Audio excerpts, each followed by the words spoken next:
Right. Next story is about guardian angels who came to the rescue of a woman in desperate need. This woman experienced the terror of a deadly attack, but her story has a very different ending, thanks to divine intervention.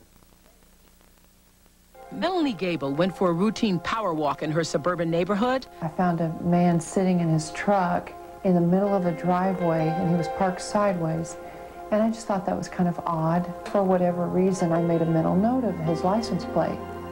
Moments later, Melanie's suspicions became all too real. This loud engine was coming in my direction. I could hear it, and I could almost feel it. I turned around, and the truck hit me full impact. Her legs were broken and her elbows shattered, but she struggled mightily against her attacker. He was smiling, and I remember my first thought was, oh, it was an accident. Then he dragged her into his truck. At that moment, I screamed out, God help me now.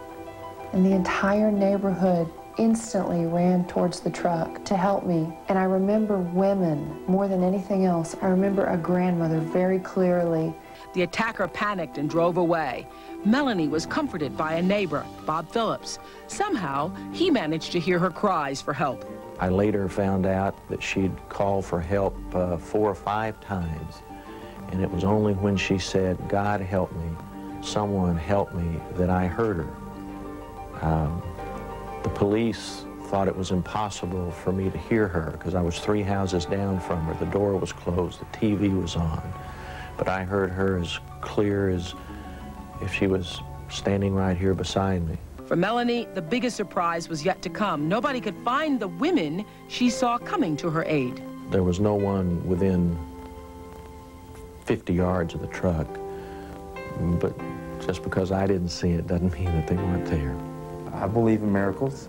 If that's what she says she saw, then that's what it was. Melanie believes that the women who rallied to her side were angels. When I returned teaching, my children saw an interview on television. I want to thank all the neighbors that came out to help me. There was this grandmother in her shorts and t-shirt. One of the kids stood up and she had tears all over her face and she said, Miss Gable, that was my Nana. My Nana died a year ago, and right before she died, her last wish was, I just want to help somebody. And she loved my teachers. I know it was her. Today, Melanie is thankful for her good neighbors, Bob, and all those angels who gathered around her in her time of need. Melanie!